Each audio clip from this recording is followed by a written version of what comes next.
paint snow at night. I start by staining my entire surface with a burnt umber acrylic paint. I then use that same paint to block in the darker shapes within my composition. I'm staying really generalized with this as I want to make sure that I'm just blocking in general shapes and making sure that they're placed in the correct spots on my composition, mostly just focusing on the sizes and spacing between these objects than I am on any details. Now I'm going to go in with oil paint. Now you can use acrylic if you'd like, but what's important is that you use a very, very dark blue. I know this looks black on camera, but it's actually a very, very dark mixture of ultramarine and burnt umber. What we're doing here is called keying in our darkest values. So I'm going into a lot of these details and I'm adding in the darkest color wherever I see it in my reference image. I'm making sure to have accurate details in places like the tree branches where those forms need to be more specific. But in other places, like bushes and shadow shapes within grass, I'm not being super particular on exactly where I place these shadows, as long as they're generally pretty similar to the ones in my reference. Once we key in our darkest values, it's time to key in the couple spots where our lightest values are. For all of the lighter values within this painting, I'm going to be using a very similar mixture of ultramarine blue, cobalt teal, and titanium white. The only thing that's going to differ is a slight change within how much ultramarine blue I add versus how much cobalt teal I add. In all of my lighter areas, I'm not going to be adding more white, and that's because the white is actually going to take color and saturation away from the paint, rather than brightening it, which is what I really want to do. And in order to brighten the paint, we need to use a color with higher saturation. That is why we're going to add cobalt teal in the areas that have a brighter blue, and we are going to add ultramarine blue in the areas that are a darker blue. For example, the color of the snow on the ground is a very similar blue to the sky. The only difference is that I mixed in more cobalt teal to make it just a bit brighter, as it's probably reflecting that moonlight.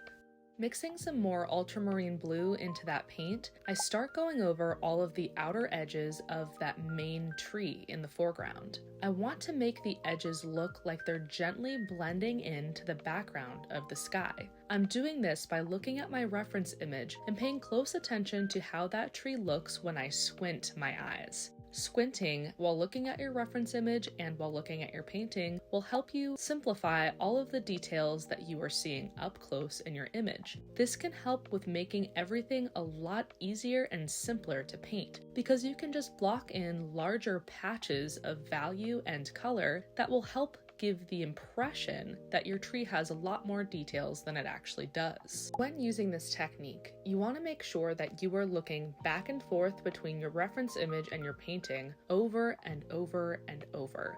Really squint your eyes and don't be afraid to block in large patches of singular colors. Pay close attention between values that are very close together and how they subtly shift between one another as you move throughout blocking in a very complicated area full of details like this. Keep in mind that you're looking for bigger steps between values than you normally would at full detail, and that you can always come back to this layer later and add more nuances and more detail. To further simplify other areas in the painting that have even less details in them, I use a very easy strategy of blocking in the darkest values, which we have already, the medium tone values, which I'm doing right now, and then filling in any remaining area with our highlight value, which I'm doing right here. Whenever there is a larger area of transition between the darkest value to the lightest value, I add more midtone. And whenever there is a sharper transition, I keep a very small area of midtone in between the highlight and the shadow to create a sharper edge between the two.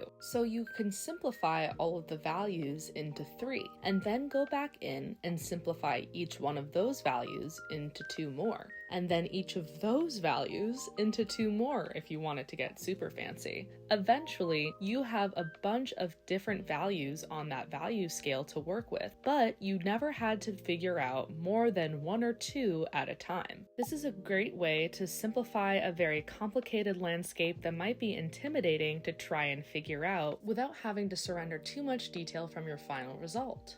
As you can see here, I'm re-establishing those brightest colors in my foreground. I want to make sure that I am really accentuating the contrast between the brightest and darkest color. I use directional brushstrokes to help give a good idea of perspective from where we're standing in this landscape.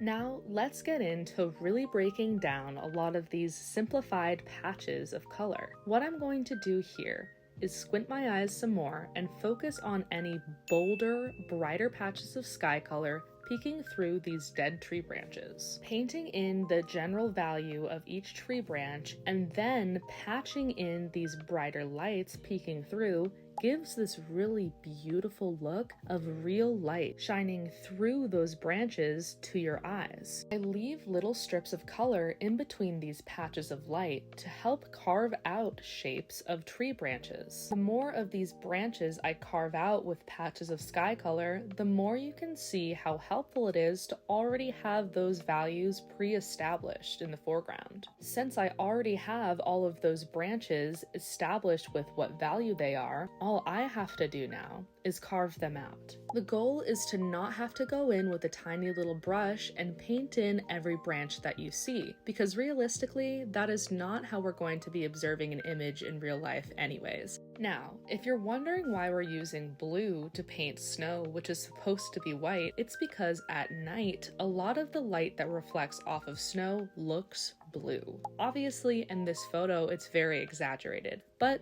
we're making a painting, so it's supposed to look a little bit more fantastical than it does to our naked eye. Just a little tip for whenever you paint snow, always make sure the shadow color is blue. Right now, we're painting snow at night, so there's not going to be any white highlights at all. The whole thing is just going to be blue. The only difference that we get to see is a lighter blue or a darker blue. Most people don't realize this because we assume that all snow is automatically going to be white. So you'll definitely have a good trick up your sleeve for next time you have to paint snow.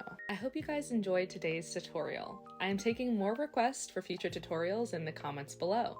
And as always, thank you so much for watching. Like and subscribe for more.